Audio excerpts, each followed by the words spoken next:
राम राम लाडलो, मैं थारा अपना रवि मंगवाना स्टोरी ऑफ स्टडी चैनल में स्वागत करता हूं।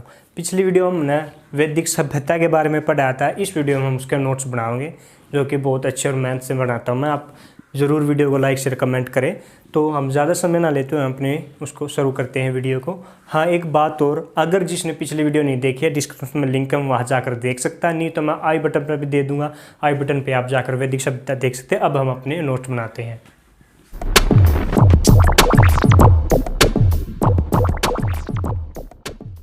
वैदिक सभ्यता। आर्य लोग लगभग 1500 ईसा पूर्व में मध्य एशिया से अफ़गानिस्तान के मार्ग से भारत आए थे। उन्होंने भारत में एक उच्च कोटि की सभ्यता स्थापित की जिसे ग्रामीण सभ्यता कहा जाता है। आर्य आरंभ में सप्त सिंधु प्रदेश में आकर बसे थे। यह नाम इसलिए पड़ा क्योंकि यहाँ 7 नदियाँ, सतलुज जिसे ऋग्वेदिक काल में स्तुद्री, व्यास जिसे विपाशा कहते हैं, रावी जिसे परुषणी, चिनाब को अस्किनी और झेलम को वित्सता कहते हैं। ऋग्वेदिक काल में सिंधु तथा सरस्वती बहती थी, यानी कि ये 7 नदियाँ यहाँ पर बहती थी, जिस कारण इसका नाम सप्त सिंधु प्रदेश था। आर्य सरस्वती नदी को सर्वाधिक पवित्र नदी समझते थे, अतः आर्यों ने इस नदी के तट पर ऋग्वेद के अनेक मंत्रों की रचना की थी। इसी कारण सप्त सिंधु प्रदेश का नाम ब्रह्मावर्त रख दिया गया। जनसंख्या के बढ़ने के कारण 9वीं शताब्दी ईसा पूर्व के पश्चात आर्यों ने बड़ी तीव्रता से गंगा के मैदान की ओर बढ़ना आरंभ कर दिया। आर्यों ने इस प्रदेश का नाम आर्यावर्त रखा। आर्यों की भाषा संस्कृत थी। आर्यों का मुख्य पेय पदार्थ सोमरस था। आर्य लोग गाय को अधिक महत्व देते थे। भारत में आर्यों की पहचान नार्डिक प्रजाति से की जाती है। आर्यों को लिपि का ज्ञान नहीं था, अतः वे अपने ज्ञान को सुनकर एक पीढ़ी से दूसरी पीढ़ी तक पहुंचाते थे। इसीलिए वैदिक साहित्य को श्रुति साहित्य भी कहा जाता है। ये जरूर याद रखना है कि श्रुति साहित्य क्यों कहा जाता है वैदिक साहित्य को। वैदिक सभ्यता के 2 कालखंड हैं। ऋग्वेदिक काल जिसका टाइम पीरियड 1500 ईसा पूर्व से 1000 ईसा पूर्व है। दूसरा उत्तर वैदिक काल जिसका टाइम पीरियड 1000 ईसा पूर्व से 600 ईसा पूर्व है। तो पहले ऋग्वेदिक काल करेंगे।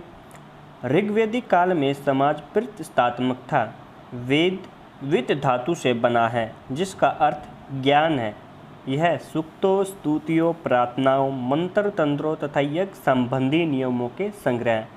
ऋग्वेदिक काल में हम 4 वेद ही पढ़ते हैं, ज़्यादातर तो उन वेदों का ही वर्णन होगा। अब इसमें वेदों की संख्या 4 है।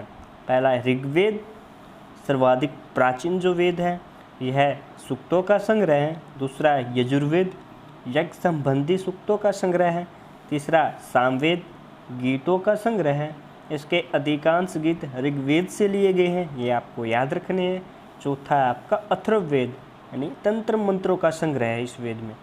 वेदों की भाषा संस्कृत है तथा लिपि ब्राह्मी है। तो पहले हम ऋग्वेद की बात करते हैं। ऋग्वेद के 2 ब्राह्मण ग्रंथ हैं, ऐत्रेय या पंचिका भी कहते हैं जिसको। दूसरा है कौशिकी या संख्यायन, कौशिकी को संख्यायन भी कहते हैं। ऋग्वेद का उपवेद आयुर्वेद है। ऋग्वेद में सूक्तों की संख्या 1017 है। यदि परिशिष्ट भी जोड़ दे तब 1028 सूक्त हैं। ऋग्वेद में कुल 10,552 या 10,600 मंत्र हैं। 2 इसलिए बताया कि किसी किसी बुक में 552 दिया गया, किसी किसी में 10,600 दिया गया। ऋग्वेद में कुल 20 छंद हैं। मुख्यतः 3 छंदों का प्रयोग किया गया है, त्रिष्टुप, गायत्री एवं जगते। इन तीनों में से भी त्रिष्टुप छंद का सबसे ज़्यादा प्रयोग किया गया है। ऋग्वेद में 10 मंडल हैं। पहला और 10वां मंडल नवीन है। सबसे ज़्यादा मंत्र पहले मंडल में है और सबसे कम मंत्र दूसरे मंडल में है। 2, 3, 4, 5, 6, 7 सबसे प्राचीन मंडल हैं। इन्हें वंश मंडल या कुल मंडल या ऋषि मंडल भी कहते हैं। ऋग्वेद को सूक्त में लिखा गया है जिसका अर्थ अच्छा आदर्श होता है। ऋग्वेद की ऋचाओं का पाठ होता करता था, इसीलिए इसे होर्तवेद भी कहते हैं। ऋग्वेद में संग्रहित मंत्रों को ऋचा कहा जाता है। ऋग्वेद की ईरानी ग्रंथ अविस्ता के साथ समानता है। ऋग्वेद की 21 शाखाएं हैं, जिसमें से 5 शाखाएं प्रधान हैं। कौन कौन सी हैं देखो, शाकल, वास्कल, आश्वलायन, सांख्यायन और मांडुक्य। ऋग्वेद का प्रारंभ अग्नि की उपासना से होता है। ऋग्वेद के पुरुष सूक्त में वर्ण आश्रम की प्राचीनतम जानकारी मिलती है, क्योंकि शूद्र वर्ण का पहली बार उल्लेख इसी में मिलता है। ऋग्वेद में नमक का उल्लेख नहीं मिलता। ऋग्वेद में चांदी का उल्लेख नहीं मिलता। ऋग्वेद में गंगा, सुधर, समुद्र शब्द एक बार मिलता है। ऋग्वेद में आर्य शब्द 35 या 36 बार आया है। सॉरी 35 नहीं, यहाँ पर 33 आएगा, गलती से लिखा गया, इसको लिख लेना 33। ऋग्वेद में यमुना शब्द 3 बार आया है। ऐतरेय ब्राह्मण में लड़की को दुख देने वाली कहा गया है। सामवेद, सामवेद का ब्राह्मण ग्रंथ पंचवीस है। सामवेद का उपवेद गंधर्व वेद है। साम का अर्थ है गाना। सामवेद में कुल मंत्र 1869 हैं, लेकिन कुछ मंत्र एक से अधिक बार आए हैं। यदि इन्हें निकाल दे तो कुल मंत्रों की संख्या 1549 होगी। इनमें भी 1474 मंत्र ऋग्वेद से लिए गए हैं। सामवेद के केवल 75 मंत्र अपने हैं। सामवेद को भारतीय संगीत का मूल ग्रंथ माना जाता है। गीता में श्री कृष्ण ने स्वयं को वेदों में सामवेद कहा है। सामवेद पद में है और सूर्य देवता को समर्पित है। सामवेद की 3 शाखाएं हैं। कौन कौन सी? कोथुम संहिता, अराण्यनीय संहिता, जैमिनी संहिता। सामवेद की कोथुम शाखा सबसे अधिक प्रचलित है। छांदोग्य उपनिषद कोथुम शाखा से ही संबंधित है।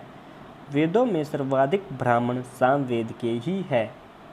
छांदोग्य उपनिषद जो इससे ही रिलेटेड है, उसके बारे में, यह सबसे प्राचीन उपनिषद माना जाता है। इसे तंडी नाम उपनिषद भी कहा जाता है। कृष्ण का सबसे पहला उल्लेख ऋग्वेद में मिलता है, लेकिन देवकी नंदन कृष्ण का पहला उल्लेख छांदोग्य उपनिषद में मिलता है। विवाह गीतों का उल्लेख करने वाला यह प्राचीनतम उपनिषद है। सर्वप्रथम अहिंसा का उल्लेख छांदोग्य उपनिषद में मिलता है। तीनों आश्रमों ब्रह्मचर्य, गृहस्थ, वानप्रस्थ का उल्लेख इसी में मिलता है। इम्पोर्टेंट बात नोट आप करके लिख सकते हो इसको। चारों आश्रमों का एक साथ उल्लेख जाबाल उपनिषद में मिलता है। अगला यजुर्वेद। यजुर्वेद के ब्राह्मण ग्रंथ शतपथ व तैत्तिरीय हैं। यजुर्वेद का उपवेद धनुर्वेद है। यजुर्वेद का उद्भव वायु से माना जाता है। इसे गति या क्रम का वेद भी कहा जाता है। यजुर्वेद में यज्ञ के नियमों एवं विधि विधानों तथा राजस्व से संबंधित अनुष्ठानों का उल्लेख हुआ। राजस्व यज्ञ होता है। यजुर्वेद के 2 भाग है, शुक्ल यजुर्वेद एवं कृष्ण यजुर्वेद। शुक्ल यजुर्वेद के संपूर्ण मंत्र शुद्ध है, इसलिए इसे वास्तविक वेद भी कहा जाता है। यह केवल पद में है। कृष्ण यजुर्वेद में यज्ञ की विधि के साथ साथ आर्थिक एवं न्यायिक प्रक्रिया का भी उल्लेख है, इसीलिए इसे अशुद्ध वेद कहा गया है। यह पद के साथ साथ गद्य में भी है। यजुर्वेद के 2 संप्रदाय हैं, ब्रह्म संप्रदाय व आदित्य संप्रदाय। यजुर्वेद के एक मंत्र में चारों वर्णों को वेद पढ़ने का अधिकार दिया गया है। तैत्तिरीय ब्राह्मण के अनुसार पत्नी से वहीन पुरुष यज्ञ करने का अधिकारी नहीं होता। तैत्तिरीय ब्राह्मण सामवेद को सभी वेदों में सर्वश्रेष्ठ बताता है। शतपथ ब्राह्मण सबसे प्राचीन एवं बड़ा ब्राह्मण है। प्राचीन इतिहास के साधन के रूप में ऋग्वेद के बाद शतपथ का ही स्थान आता है। शतपथ ब्राह्मण में स्त्री को अर्धांगिनी कहा गया है। सर्वप्रथम अस्पृश्य शब्द का प्रयोग शतपथ ब्राह्मण में हुआ था। तैत्तिरीय उपनिषद में ही अतिथि देवो भव कहा गया है। बुद्ध के अष्टांगिक मार्ग का स्रोत तैत्तिरीय उपनिषद है। अगला अथर्ववेद। अथर्ववेद का ब्राह्मण ग्रंथ गोपथ है। अथर्ववेद का उपवेद शिल्पवेद है। अथर्वा ऋषि का ज्ञान है अथर्वा वेद, यानी कि अथर्वा ऋषि का ज्ञान ही आएगा यहाँ पर, अथर्ववेद है। अंगीश ऋषि इसके दूसरे दृष्टा थे, यानी कि जिन्होंने इसकी मदद की, इसलिए इसे अथर्वा अंगीश वेद भी कहते हैं।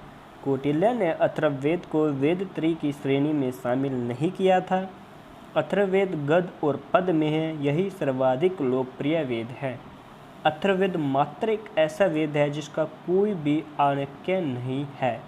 मगध व अंग महाजनपद का उल्लेख सबसे पहले अथर्ववेद में ही मिलता है। मुंडक उपनिषद में ही सत्यमेव जयते वाक्य का उल्लेख है, जो हमारा राष्ट्रीय वाक्य है। उत्तर वैदिक काल, जिसका टाइम पीरियड 1000 से 600 ईसा पूर्व है। ऋग्वेदिक काल का केंद्र सप्त सिंधु प्रदेश था, परंतु उत्तर वैदिक काल में केंद्र मध्य देश हो गया था। उत्तर वैदिक काल से ही लोहे का प्रयोग शुरू होता है। इस काल में कृषि को प्रधानता मिली। ऋग्वेदिक जन जौ उत्पन्न करते थे। उत्तर वैदिक काल में गेहूं और चावल मुख्य फसल हो गई थी। इस काल में समाज स्पष्टतः वर्ण व्यवस्था पर आधारित हो गया था। इस काल में चारों आश्रमों का उल्लेख मिलता है।